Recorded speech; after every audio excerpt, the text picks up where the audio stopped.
At this time, let's begin today's webinar once again, dealing with resistant employees, how to connect with people to get results. It is my pleasure to introduce your moderator for today, and that is Christina Cleveland, Senior Director, Talent Development Solutions at Canadian Management Center. She has experience leading global project teams through complex leadership development implementations and partners with CMC clients to consult through the analysis and development of their leadership strategies. With that, Christina, I will hand the floor over to you. Great. Thanks so much, Jess. And hello, everyone. Thank you for taking the time out of your busy schedules to join us today. We're thrilled to welcome you to our webinar, and we'll get started into the content because we have a lot of information to cover with you in the next hour. For those of you, if this is your first time participating in a webinar, Canadian Management Center is a talent transformation company that is focused on preparing the next generation of leaders to thrive in tomorrow's marketplace. We are headquartered in Toronto, but we do operate nationally across the country, and we're a strategic affiliate of the American Management Association, as well as the AMA Global Network, which operates in 18 countries worldwide. That affords us access to best practices, research, and insights that we're able to share with our clients, and today's content and webinar is a great example of that. As we go through the session today, if you are on Twitter, you're welcome to join the conversation online. You can follow us using our handle @Canadian Management and use the hashtag CMC events if you wish to tweet any insights from today's session. After the session today, you will also receive a recording to the webinar, which will give you access to a visual representation of the slides as well. I do want to introduce my co-host for the session today, Anne Reich, who is a Canadian Management Center facilitator, who brings over 25 years of experience in client service, operations, human resources, as well as practice management. Anne holds her honors BA in psychology and linguistics from Queen's University, and she completed her coaching certification from Adler International, where she's now on faculty. So Anne, it's my great pleasure to welcome you here to join us for today's session. And I know that as I said, we have a lot to cover, so we'll just allow you to get right to it. Thank you so much, Christina. So delighted to be here with all of you, virtual as it is.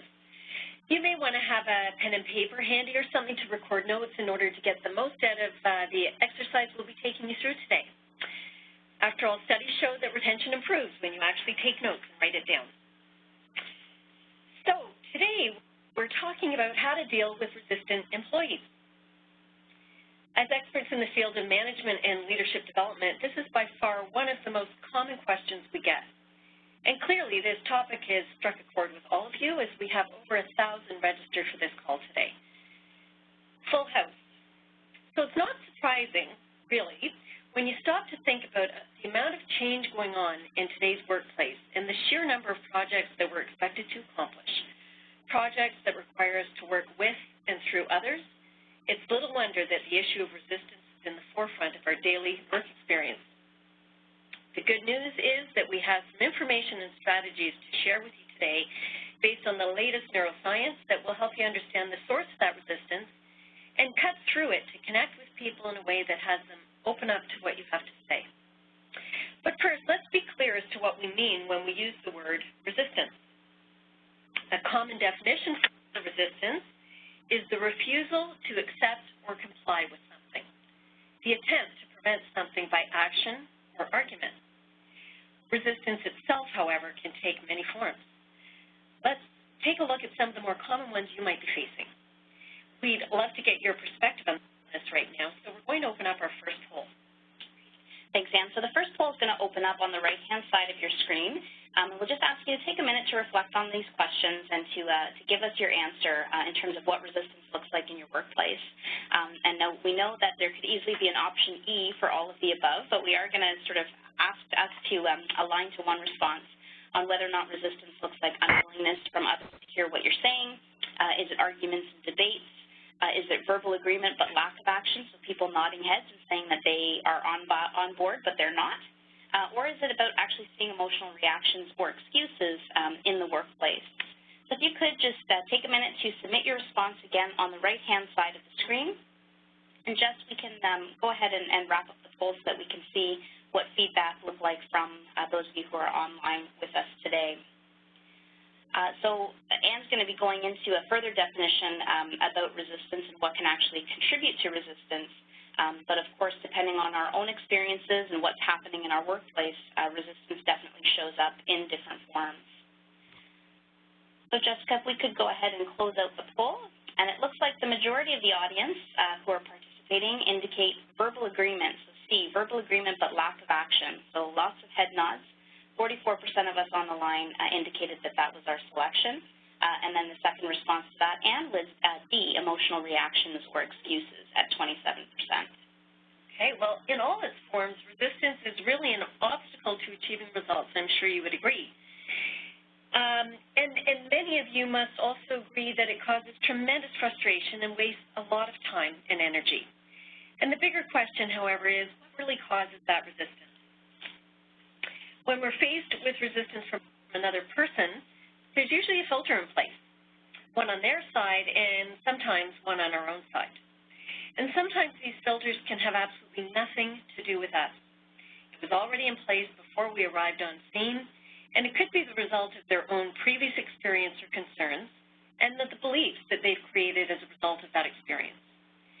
But the ability to break through to someone who's resistant can require us to park our own ego, clear our own perceptions or filter, and in some cases, show some vulnerability in order to find out more about what's getting in the way for that person.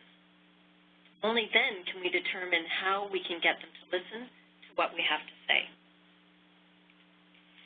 Frequently, when there's resistance, there's a lack of listening, often caused by our brain's automatic habit to operate from judgments and assumptions, instead of objectively looking for the truth in a situation. These mental filters inhibit our ability to truly listen. And the thing is, listening is a prerequisite for breaking down resistance and gaining buy-in. If you take a moment to contemplate those times when you've experienced the forms of resistance we've just discussed, you'll realize that you were likely in the process of trying to get someone to do something. Resistance is generally caused when we set out to convince the other person, instead of using the more effective approach of creating buy-in, earning the trust, confidence, and respect of the other person. And we expect to convince someone by virtue of the fact that we believe wholeheartedly in what we're saying, and we believe it makes sense and it's important, so why doesn't the other person get it? Well, getting through to someone, or in other words, persuading someone, is the result of a process, not a one-time event, and not a single conversation. And we call this process the persuasion cycle. In our 2-day program, The Secret to Getting Through to Anyone, participants will get an in-depth look at the persuasion cycle and learn a number of tools and techniques that are mapped to each of the 5 steps or phases. Today, I'll walk you through a high-level overview of the process so you can understand the steps involved in overcoming resistance. So the first step involves moving someone from resisting to listening. Imagine moving someone's body language from having his or her arms crossed and perhaps a closed facial expression to nodding and responding as you ask him or her questions. Then we move from listening to considering. Imagine moving someone from having his or her arms crossed to now starting to use his or her hands and arms to communicate. This means that the person's mind is actually opening up to what you have to say. Then we look at moving from considering to willing to doing. So imagine moving that person from surface listening to now actually engaging with you and beginning to give you his or her input. And then from willing to do to actually doing. Imagine moving that person from engaging in a dialogue with you to actually committing to an action. And finally, from doing to glad they did and continuing to do. So imagine following up with this same person about how something went, and this person being enthused and perhaps even excited about what happened and eager to do more of the same. Notice that the first step in the cycle involves listening. Many of us believe we're good listeners, but in reality, we're so busy, stressed, distracted, multitasking to get through our work that many of us aren't practicing effective listening at all, and we don't even realize it. Before we can start improving our listening skills, we first need to understand how the brain works, and specifically how our brain's reactions can make it nearly impossible for us to listen when we're in a certain state of mind. So, Anne, before we transition to talking about the brain, just thinking about the response to the poll and the fact that the majority of our audience indicated that verbal agreement but a lack of action is what they're seeing, is it possible then that the people that they're speaking to or communicating with never really actually entered this phase of buy-in? They haven't really kind of come into the persuasion cycle? Oh, absolutely. Whenever you're talking to somebody and you see them nodding often in a conversation, chances are that's just a habit they have and they're not actually taking anything in. Yeah, really good point. So understanding how the brain works, understanding the whole brain and assessing the state of mind that the person's in is what's key to actually being able to persuade them. Without this awareness, you may even employ persuasion tactics that will either be ineffective or could even backfire on you. We're going to look at some neuroscience now and go into the brain a bit more in a bit more depth. So the reptilian brain, or the instinctual brain, is often referred to as the fight or flight part of the brain. And it's all about acting and reacting. There's not a higher order of thinking going on at this level. It's very, very basic.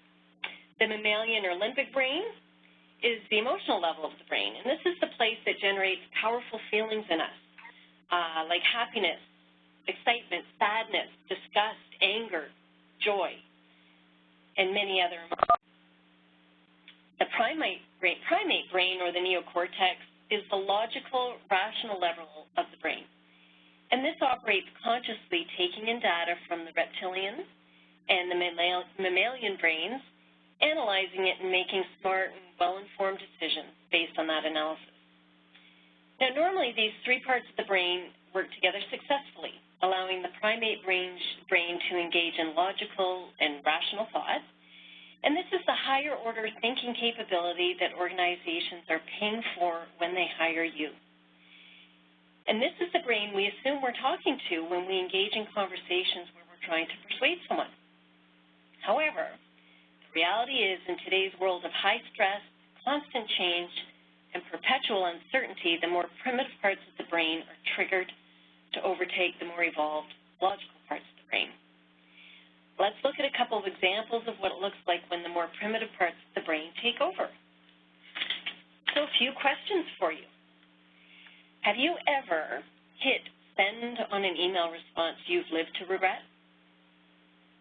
Or perhaps sworn or thrown something when your boss sends you an email request with project changes at the 11th hour? Or maybe you've completely snapped over a simple request from someone and said something you really didn't mean because you were rushing to get a deliverable out on time and were feeling really pressured. So if you said yes to any of these, my friends, you've been a victim of the amygdala hijack. The amygdala is a small region in your brain located in the limbic region that activates whenever you sense a threat of any kind. Your logical brain also goes on alert when it senses a threat, and it really wants to analyze what's going on. In threatening situations, the amygdala will sometimes shut down the higher brain so it can use its more primal side and respond instinctually, sending blood and oxygen to your muscles rather than to your brain. This is often referred to as the fight or flight response that we referred to earlier.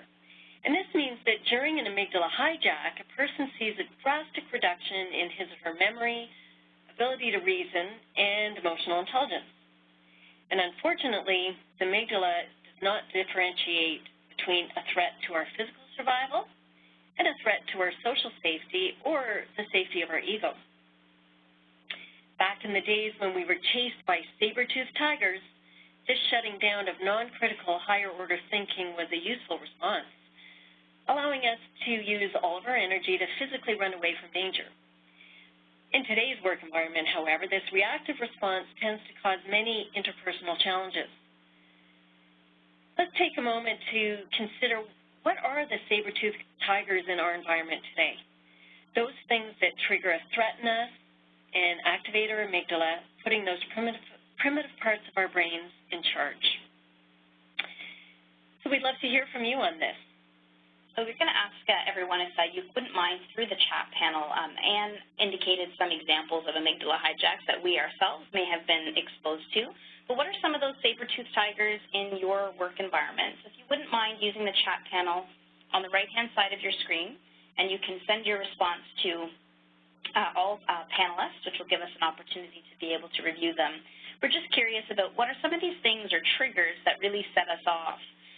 So one example, Anne, that you used was, your boss actually sending you an email or making a request or a change to a project or something in the 11th hour. That's clearly going to trigger an emotional response from us because it's going to send stress signals through to our brain. Change could be another example of what we may be experiencing that may cause some emotional response. But we're interested in hearing from those of you on the line. So thank you for getting your responses in. So we see things like stress, threat of job security, deadlines, time crunch, urgent requests, sending panicked emails to people before realizing that I had read something wrong, so there was actually no panic at all. That's a brilliant example. I'm sure that that has happened to all of us. Again, tight deadlines, being blindsided when you thought you had buy-in from all your stakeholders, a raised voice or accusing tone, orders rather than a discussion about a decision, a meeting request with your manager and not knowing why, public humiliation, somebody who points out errors to you, and pretty much anything unexpected that forces you to change preconceived notions or contradictions by a senior leadership team member. So definitely a lot of things coming in here, and one that just came in was a bullying boss could be a bully in the workplace or harassment. And another individual indicating maybe starting to think about, was I wrong about something? So did I do something wrong? So all brilliant examples of things that happen to us every single day that are actually triggering this amygdala region of our brain. And I'm actually having a visceral reaction to this. My heart is racing just reading that list because I've experienced many of those, and I'm sure many of you on the call have as well. And the challenge is that all of these situations actually require us to keep our rational minds engaged. This is possible.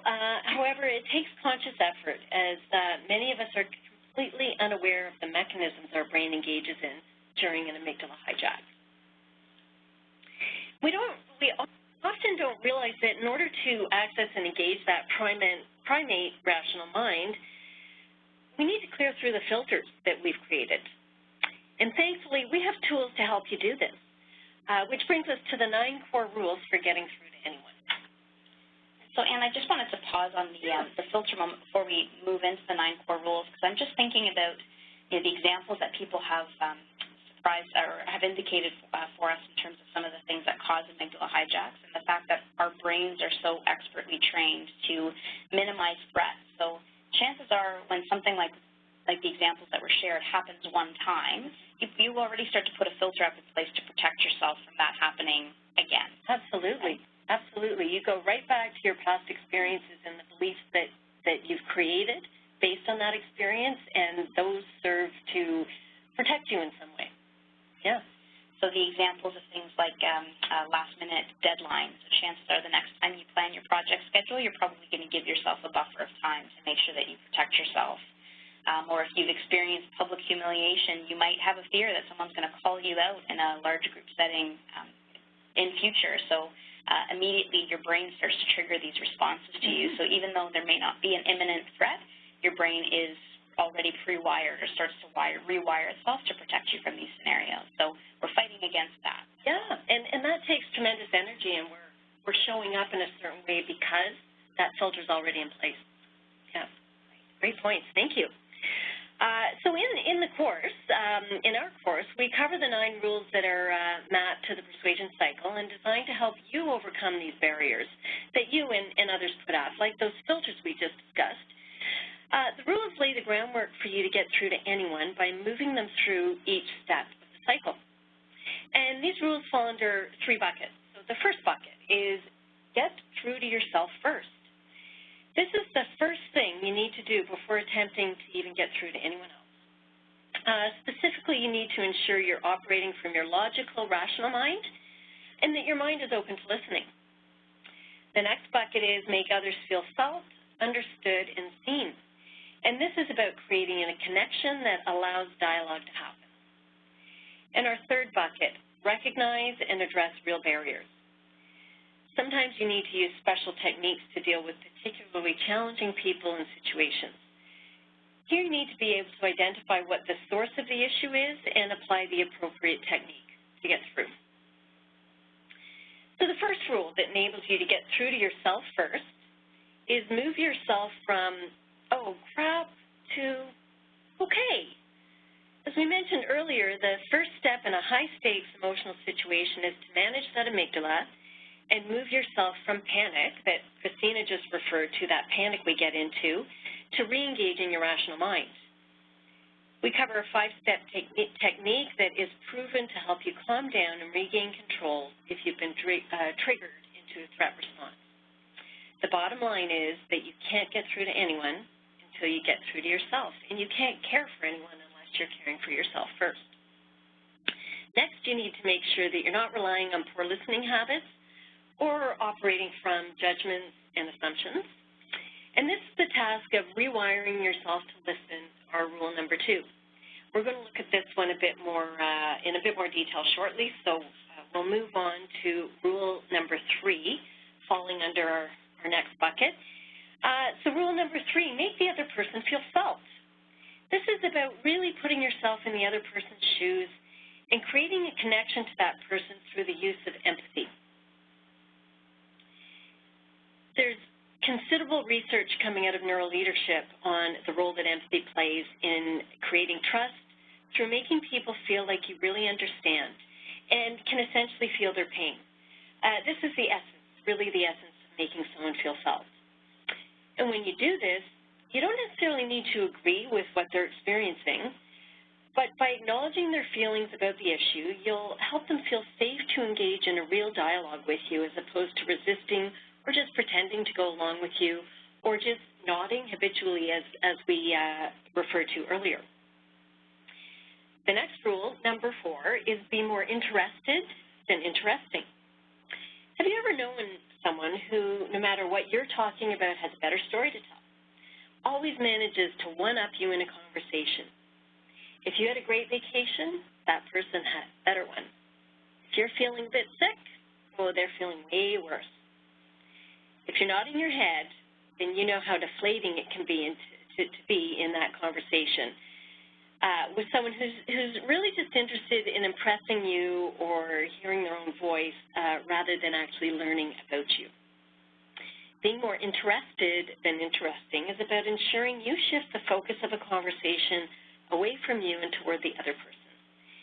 And it demonstrates curiosity and helps to make the other person really feel listened to and important. That takes us to rule number 5, which is making people feel valuable. Have you ever had a leader that you highly respected, someone who really saw the potential in you? So if you've been fortunate enough to have had that experience, you may recall how you were likely willing to go above and beyond for that leader. That's the effect of making someone feel valuable. And it goes beyond making someone feel felt or even interesting. When you make a person feel valuable, you reinforce their personal worth, which is really powerful. And while all of us need to feel valued, this rule works especially well with individuals who complain a lot. We all know those people. Those folks, they typically feel undervalued for whatever reason, and the more others avoid or ignore them, the worse that feeling gets. Learning to make these people feel valued is key to getting through to them. Moving on to bucket number 3 and rule number 6, help people to exhale emotionally and mentally, is about deploying techniques that relax stressed or distressed individuals and open their minds to solutions from other people. Often people are so filled up with stress, to-do lists, deadlines, all of those things we've listed, that they don't have the mental bandwidth to hear what you're saying. A great analogy for this is when you have to reset your modem so it can discharge before reconnecting to the internet. That's really what we're talking about when we talk about helping somebody to exhale emotionally and mentally. And until you give them an opportunity to do this, they still can't really hear you. Rule number 7, check your dissonance at the door. Dissonance occurs when there's a difference between how you see yourself and how others perceive you. And unresolved dissonance can really cause friction. And if you don't close that gap, you're not going to be able to get people to connect with you. Rule number 8, sounds scary. When all seems lost, bare your neck. Here we really look at the power of vulnerability in order to reduce resistance. Many people believe that showing weakness, especially in the workplace, is a sure way to lose others' respect. The truth is that showing what we call assertive vulnerability will actually allow the other person to mirror your true feelings as opposed to what you're trying to hide, and as a result, create an instant connection with you. Let's look at an example. So as a leader, you'll be seen by your employees as more human and authentic if you're honest about some of the emotions and concerns you're feeling in the face of maybe a pending corporate merger.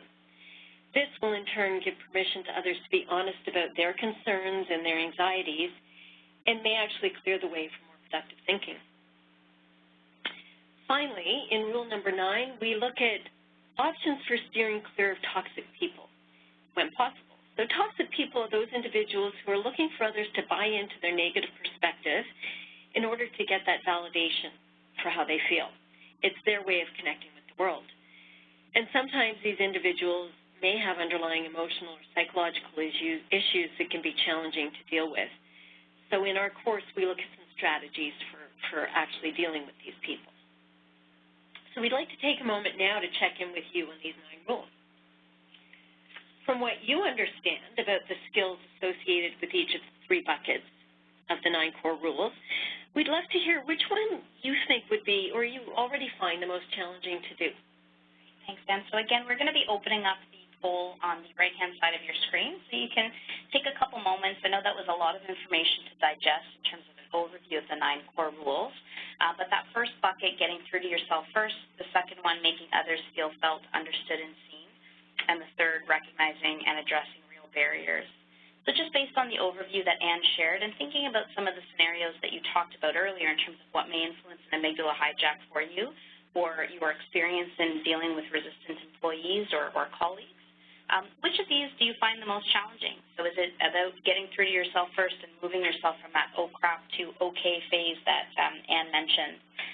So as we get responses, I do want to also let you know that we are going to be opening it up to a Q&A segment if time allows. So if you have questions, you can also feel free to submit them through the Q&A panel so that as we get to that section, your questions are at least already in queue and hopefully we'll be able to address them. So Jess, if we could maybe just close out that poll so that we can get a sense of the feedback from the group in terms of which of the buckets that they find the most challenging based on their current situations. So while that wraps up, we'll see how things shake out. I know for me personally, sometimes it depends on the situation as to which I might find the most challenging or how severe the amygdala hijack might be. As I think if it is an intense situation, sometimes I might struggle to get through to myself first, whereas I think some of the other 2 buckets may be a little bit more challenging on a regular basis. So Jess, if we could just close out the poll so that we're able to see the results. So it looks like the majority of people answer C, recognizing and addressing real barriers at 55% and making others feel felt at 25%. So just coming back to the responses or the details of the 9 core rules. So it looks like our challenges are in helping people to exhale emotionally and mentally, checking our dissidence at the door. When all seems lost, bare your neck. So to your point, Anne, that can be pretty scary, that vulnerability piece. And then also steering clear of toxic people, which can be difficult in certain work environments if we feel that we're surrounded by them or that we can't do what we need to do to move other individuals through that persuasion cycle. So great feedback and interesting responses. So again, the #1 response for those of us participating was recognizing and addressing real barriers. Really interesting, actually, to see all the different responses up there. And they're all challenging, of course. And as Christina, as you said, it really depends on where we're at and how here is that amygdala hijack. I know there are times where I'm in a conversation and I actually know the barriers are there and I'm somehow not able to break them down in order to really listen to that person. So I need to just take a breath. The bottom line is that in order to get to any of these, the most foundational skill that we need to learn is true and authentic listening.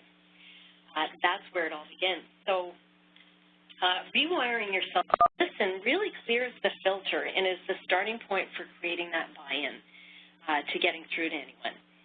I'd like to begin this discussion by having you consider how good a listener you are. So just ask yourself that question and be honest. How good a listener do you think you are? And to answer the question, I want to invite you to imagine someone you work with who you perceive as being resistant. And you may wish to think back to some of the resistant behaviors we looked at earlier.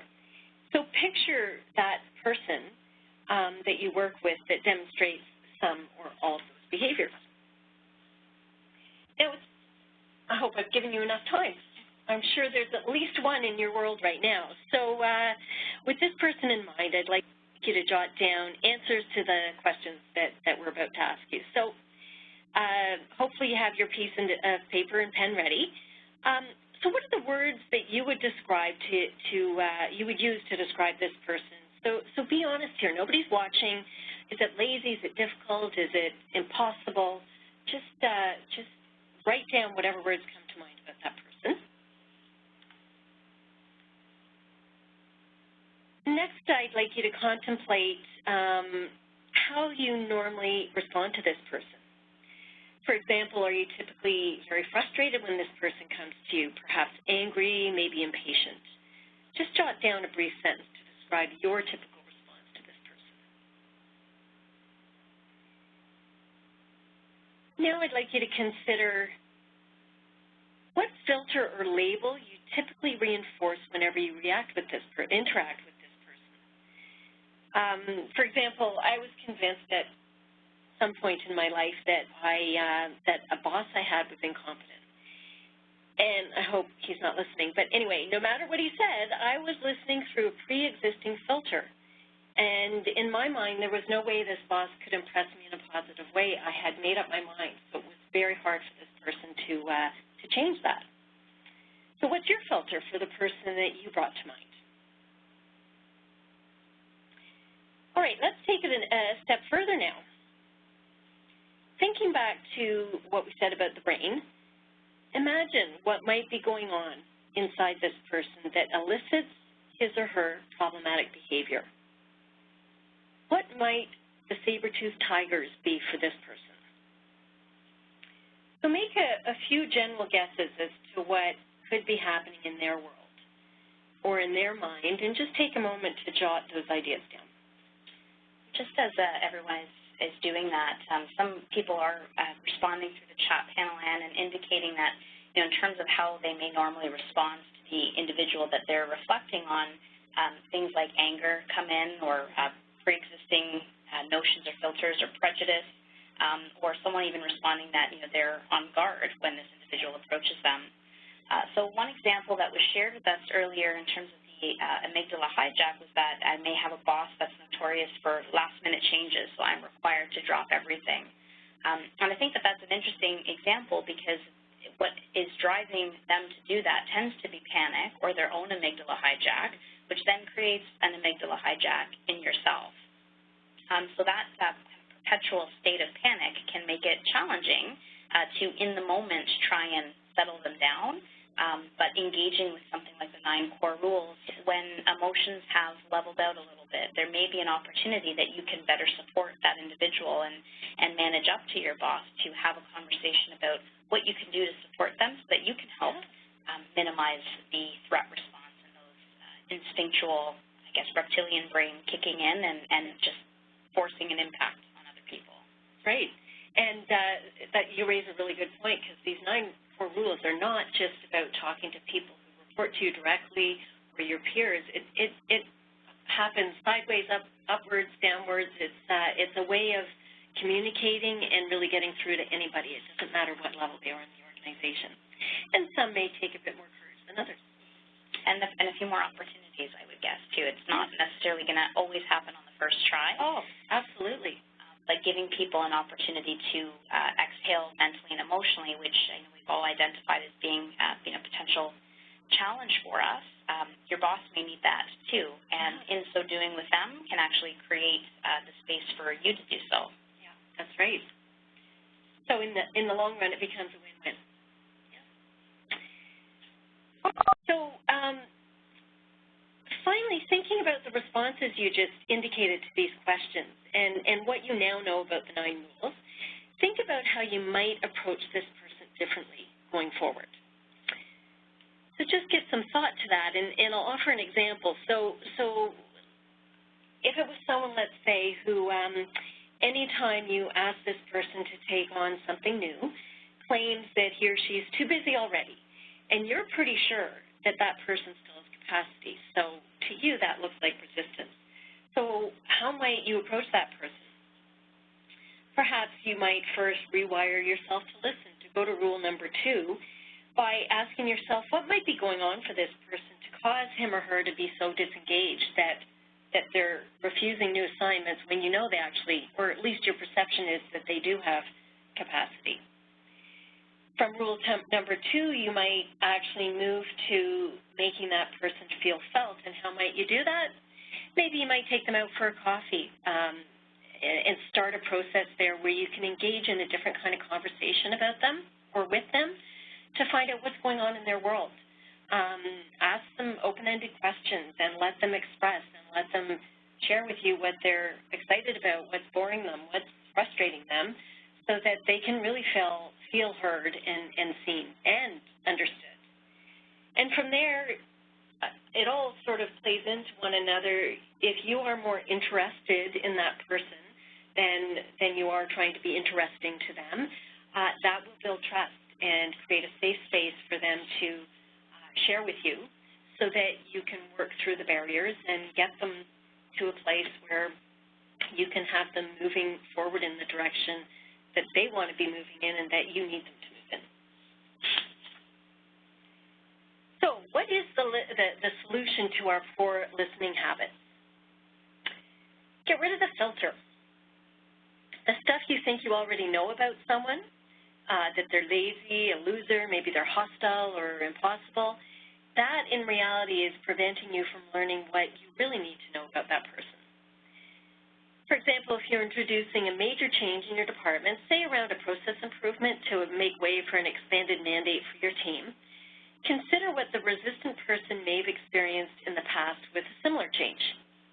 Perhaps that person hears process improvement and immediately interprets it as a restructuring. And perhaps in a previous organization, restructuring meant downsizing, and they were one of the people who were released from the company. You have no idea what that person may be experiencing or feeling, even if you think you do. In case there's any confusion here, I want to clarify that acknowledging what somebody might be going through is absolutely not the same thing as making excuses for them. You can acknowledge their feelings and experience and still move them through the persuasion cycle in order to get them to do something or change a behavior that is getting in the way for them. In fact, as we've mentioned, until they truly feel acknowledged, you're unlikely to get them to buy in to what you're requesting. And what often happens is that you stop listening because you just want to fix it. Perhaps you want to relieve them of the pain and discomfort they're in, so you try to reframe it for them before they're ready to hear it. Or perhaps you've had a similar experience, so you immediately start offering suggestions how to best work through that challenge. But guess what? Their experience is unique to them, and even though you may have been through something similar, it's different. So what works for you is not necessarily going to work for that other person. So the way you're going to get through to them is to truly listen and put yourself in their shoes. Really imagine what it's like to be in their shoes and ask some questions to find out. I can tell you that when I'm expressing some frustration or feeling some resistance around something, and my listener jumps in with comments like, well, what if you try? Or, and what you need to do is, I shut down because I'm not feeling that person understands where I'm coming from yet. So who are they to be offering me solutions? And I know they're trying to help, but it's actually not helping in the moment. So by asking questions to uncover fears and the root cause of resistance and demonstrating deep listening and genuine empathy, we'll support that employee in breaking down the resistance and moving toward the action that we really require of them. So I think this gets challenging, and when we think about the people that we're referring to as being resistant, usually they trigger some emotional response in us. So we're frustrated by them, we're disappointed in them, we're irritated, or showing anger towards them. So when we are asking in this scenario for people to show kindness and compassion towards someone else, it seems counterintuitive to what we're wired to or how we might want to emotionally respond to that individual. Absolutely. It does, because in our minds, they're getting in the way of us getting done what we need to get done, and it's frustrating. And why can't they just get it? It just doesn't work that way. And we have to, this is really where putting our ego aside comes in, because in the end, what's in it for me in order to get the other person on side, or what's in it for you to get that, to help that person break down the resistance? There's something in it for you in the long run. There's something in it for the other person as well. So if you can hold that frame of mind and just put your needs and your ego aside for the betterment of both, that's going to serve you and everybody in the long run. And that ends up, I guess, being the starting point, right? So when there's a concept that I've heard you speak about before, and called the mirror-neuron gap, where people will actually mirror our emotions or response back to us. So if our starting point is anger, frustration, irritation, disappointment, chances are that's going to trigger a similar response in them. Absolutely. And even if you think you're covering that up, people are very sensitive. They can see it in your face. Even if you use certain words, they can pick it up in your tone. So if you're trying to camouflage it, they'll see through it, and they'll respond likewise. They'll respond with an edge to their voice, and then you've already started that downward spiral. And it's never too late to take a breath and pull yourself out of it. We can recover from those mistakes, I'll call them, for lack of a better word. And that we have a participant actually who just suggested just that, and they said, I think a great way to try and deal with those amygdala hijacks are to do some deep breathing when we feel ourselves starting to escalate. So taking a moment to pause may feel awkward in the moment, but it actually could be the best thing for both parties in the situation when we might be experiencing that hijack. Yeah, and I've caught myself on the edge of that and actually done that, taken a breath, and I've actually used the word something like, that's not what I meant to say. Could I rewind and try again? And the person really appreciates that most of the time, depending on how far along they are, but that's a technique that works. People are forgiving if you show your vulnerability. All right, to close the loop on this, then let's think back to the persuasion cycle. The first step in moving someone away from resistance is to create that space for true listening, so that safe space. And this requires you to be genuinely curious about what is going on in somebody else's world, which means really removing those filters and putting judgments and assumptions aside. The rule, rewire yourself to listen, is only one of the 9 core rules that we cover in The Secret to Getting Through to Anyone. And today we've only just scratched the surface on it. In our program, participants will have the opportunity to complete a listening inventory and participate in other valuable exercises to take their listening to the next level. And in addition to the 9 core rules, we also share another 12 techniques that will support our participants in addressing particularly challenging situations and individuals. Well, and I will say that I know that the listening inventory that is in the program is definitely insightful. Having completed it myself, I definitely got some awareness in terms of where I may have some gaps in my approach to listening, and I know that one of my triggers is that I may want to jump in and problem solve or help the person reframe a situation. So if they're frustrated or angry, I don't want them to stay in that place, so I try to reframe the situation for them. But until I acknowledge where they're at or meet them where they are, they can't actually move forward with me. That's right. That's right. Yeah. And part of that is you're uncomfortable with their discomfort, I'm guessing, right? Yeah. So you want to move both you and that person through it as quickly as possible, but it doesn't work that way. Well, then we have to get it working for us, Anne. That's right, we do. So we're going to move into a Q&A segment in just a moment. So I just want to remind everybody on the right-hand side of the screen that you have the ability to enter any questions into the Q&A panel that Anne will be able to answer. There's some great ones already in queue, and there's a good one coming up, Anne, about what is the difference between a problem person and a toxic person. So we can talk through that. So as was mentioned earlier in the session, that we do have our 2-day program, The Secret to Getting Through to Anyone, which is based on the book by Dr. Mark Goulston, Just Listen, Discover the Secret to Getting Through to Absolutely Anyone.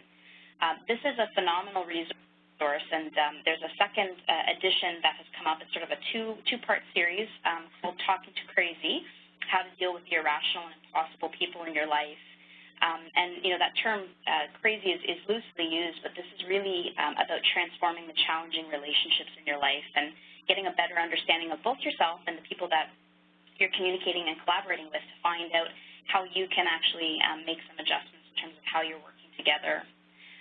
So one of the things that we are going to be making available for participants who are on the webinar today is we have access to a chapter preview of both Just Listen and Talking to Crazy on our website.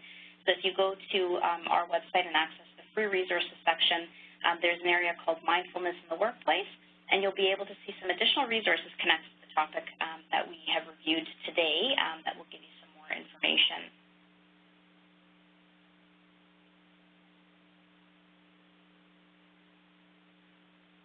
Good afternoon, everyone. We're about to move into the live Q&A to follow up from the rebroadcast of our webinar, Dealing with Resistant Employees.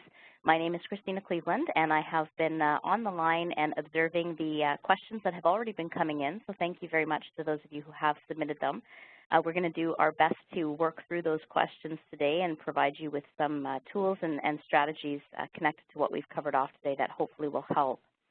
I do want to start off with our first question that is coming in from Aman, asking about which part of our brain gets triggered first when we actually sense a threat. So I do want to bring us back to the visual slide, which gave you an overview of the 3-part brain. So when Anne reviewed this on the webinar, she talked about the 3 different levels being reptilian, the mammalian, and the primate brain. So starting off at the top with the primate brain, that's the part of our brain that is actually trained to do our higher level thinking. So that is where we make decisions, where we're able to do our critical thinking and analysis, and even creativity will come from that part of the brain. The mammalian brain is where our emotions reside, so anger, fear, disgust. Anybody who's seen the Disney Pixar movie Inside Out and can recall the little emotions that we're living inside the limbic system, that's where those folks reside. And then there's the reptilian brain, so that's our instinctual response. So Aman, in response to your question about which part of our brain gets triggered first when you sense a threat, that's in that reptilian part of our brain. So a threat coming towards us will create a fight or flight response within us, which will cause a trigger reaction for us to respond. So again, when we were on the line earlier and Anne was talking about examples of this, in the workplace, the reptilian brain and the fight or flight instinct could get triggered if we are experiencing change. If you get a call from your boss who says they want to see you in their office, immediately that response gets triggered. Maybe you've got new team members that are joining the organization. Your company showing up in the news, and there's information being shared that could trigger that type of response. And of course, performance reviews and giving and receiving feedback. So that's what gets triggered first, Aman, is that reptilian brain. And that amygdala hijack we had talked about as well, and reviewed this as a trigger that maybe moves us into a state where we might have an overwhelming or emotional response to the perception of a threat. And so in the face of a threat, the brain will actually shut down its higher level of thinking. So that primate brain essentially shuts off because it needs to send blood and oxygen to your muscle, and therefore takes it away from the functionality within the brain. So an amygdala hijack can actually flood your body with adrenaline and cortisol. And depending on the intensity of an amygdala hijack, it could take a few hours actually, depending on how upset you might have been It could take a couple of hours for somebody to settle in. So Vivian, you have a question about if reactions are primitive and instinctive, how can you get the other person to react rationally rather than emotionally? And the short answer is that you can't, but you can wait for them to level out so that the emotion can settle, that amygdala hijack can kind of get in line, and then therefore they're able to re-engage that primate brain. And what helps us to re-engage that part of our brain too is oxygen. Oxygen and glucose actually are what recharge the battery of that primate brain. So when you think about taking deep breaths to calm yourself down, that take in of oxygen actually does help to settle yourself and settle the adrenaline rush that is happening within your body, but also gives you an opportunity to then start to open up your mind to what may be discussed. So Aman and Vivian, I hope that that answers your question. Jennifer has a question about how do you gain the trust of employees who are inherently distrustful of management as their default setting. So Jennifer, I think that that comes back to a point that Anne made in terms of filters, and you're asking about how do you encourage listening on both sides. So for this particular individual, if they are inherently distrustful of management and that's where they're living as their default, chances are there's a filter there for something that may have impacted them earlier on in their career, which could be causing them to then perceive, closed-door meetings as something going on, announcements that are coming out to immediately go to an instinctual response that there may be something negative that is about to be communicated. So in that case, I think gaining the trust of employees, to come back to some of the 9 core rules that Anne was talking about on the webinar, taking the opportunity to dig a little deeper and look into making others feel felt, understood, and seen, and also recognizing and addressing real barriers. I think with this individual or individuals, there may be an opportunity to have a conversation to find out what perceptions this individual may have or what they may have experienced in the past, and to have a bit of an open dialogue about that so that they have an opportunity to get that out on the table so that you can understand some of where they may be coming from and their perspective or point of view. And then also probing to see whether or not there's something, perhaps if you're their leader, that you might have done in the past that could have also triggered that response, because you want to find a way to disarm that threat and neutralize it for them, and ask for some agreement and willingness from them to see whether or not you can find a different way to move forward so that there's a little bit more openness on both sides, both for you to receive feedback from them about where they may be coming from, and also for them to be able to be open to some of your perspective in terms of how you're perceiving this as a barrier to being able to communicate or collaborate with them. Dana is asking a question about can you suggest strategies for preventing the resistant team member from polluting the energy of a positive team? So Dana, that's a great question. I think one of the things that we try to differentiate within our 2-day program is the difference between toxic people and toxic behaviors. So if you have somebody who is a resistant team member, the toxic behaviors could be that they're sharing all of the reasons something won't work with the rest of the team, or sharing all that's wrong versus focusing on what may be right. So generally for these individuals, if they are on a campaign to share a perspective, they're likely in the bucket where don't feel like they've been heard. So that Rule 3 through 5 in terms of making others feel felt, understood, and seen is where you might want to focus some attention. It can be difficult because those individuals who might be resistant might be overt in their resistance. They could be challenging to be able to speak to, and they may very well trigger an amygdala hijack in yourself based on the approach that they may be taking. So I'd suggest you take a look at the Rule 3, 4, and 5, and to see whether or not there's some opportunity to listen to what the individual may be saying, acknowledging something about the individual in terms of something that they're contributing that is positive, because they are looking for some validation, and likely from you if they're their leader, you're the leader. So if there's an opportunity within there for you to acknowledge something positive about the individual, to start to put them a little at ease and, again, disarm some of the threat, you can start probing a little bit more about the resistance and trying to find some understanding and common ground.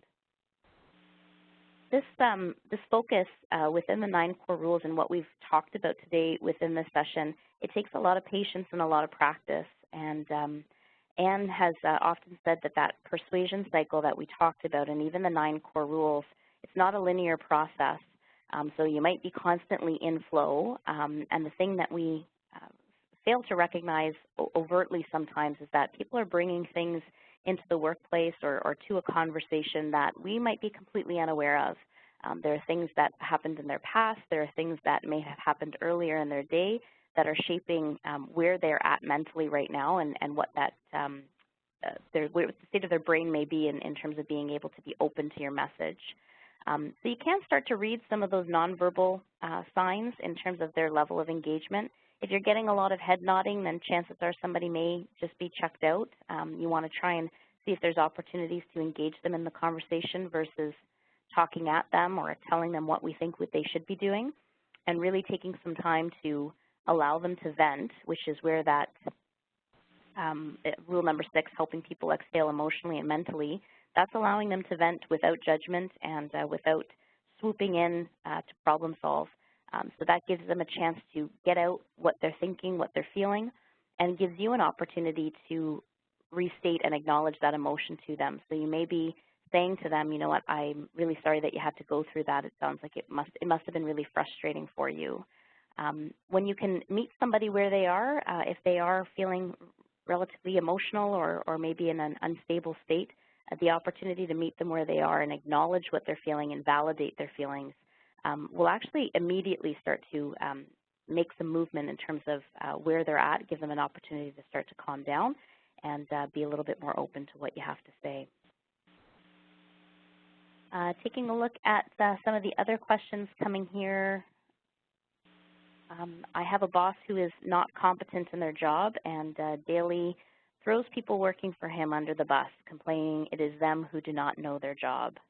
So I will not mention a name here to protect the innocent, but you know, in situations like this, the boss who is not competent statement is similar to what Anne mentioned in her example. And I think, you know, when we start off with that filter, we put ourselves in a dangerous territory where everything they say, do, or respond with will immediately go through that filter and be categorized as annoying or wrong or difficult. So I would challenge you to try to take a look at this individual. Understand that if they're behaving in that way and lashing out in that way, chances are they might be stuck in that amygdala hijack. They're human too. It's possible that you know, they might be feeling a little bit out of water there and may need to be met with some compassion and understanding, as difficult as it is. But if you can find the courage to engage in a conversation with them, to acknowledge some of what they are doing right and well, it may open you up to be able to start to build more of a relationship with them, reduce their perception of the threat that you may be in their eyes, and start to create some space so that you can build a bit of a bridge to engage in conversations with them and to be a little bit more open about their behavior and how that's impacting you. It's probably not going to be a one-off conversation. It will likely be a series of conversations and opportunities for you to just try to continue to move them forward. So I know that we have many questions that have come in, and we are getting close to the end of our time together. As I said, this isn't an easy topic area, and it does require a lot of practice and discussion. We do have our upcoming courses on the secret to getting through to anyone. In the visual on screen here, we've got a session running May 9th to 10th in Toronto, but we do also have dates actually running in Ottawa. If you're in Ottawa, we've got a session running May 3rd to 4th, and if you're out west in Vancouver, we've got a session scheduled to run June 15th and 16th. So for participating in today's webinar, you will be eligible to get promotional pricing at $1,000 for registration if you register by Friday, March the 4th. So we do encourage you to take a look at that course outline. I recently had a chance to sit in on the course running with one of our clients, and can say that even as somebody who's working with this content, having the opportunity to revisit it is always empowering and helpful to enabling me to have better conversations. We would love to hear from you in terms of what other webinar topics you might be interested in, so feel free to comment in the chat panel if you wouldn't mind to give us your feedback so that we can continue to offer webinars that are going to be aligned to the topics that are of greatest interest to you. So please just send us a message in the chat panel and let us know what other webinar topics you might be interested in. And finally, I would encourage you to go to our website. Earlier in the broadcast, we talked about a free section on our website, which is connected to mindfulness in the workplace. Our website address is cmcoutperform.com. But if you go to the free resources section, there's a free chapter preview for the book Just Listen, and some additional tools and resources coming from Dr. Mark Goulston, as well as from Canadian Management Centre, that can support you in providing some additional tools and techniques that you might be able to employ in engaging in some of the conversations that you're thinking about today and to help improve some of those relationships. So I'm so sorry that we've come to the end of our time, but do want to thank and acknowledge all of you for taking time out of your busy schedules to join us for today's session. We hope to see you on a future webinar and look forward to your feedback on topics that we can continue to offer that will support you in your workplace. Thank you very much.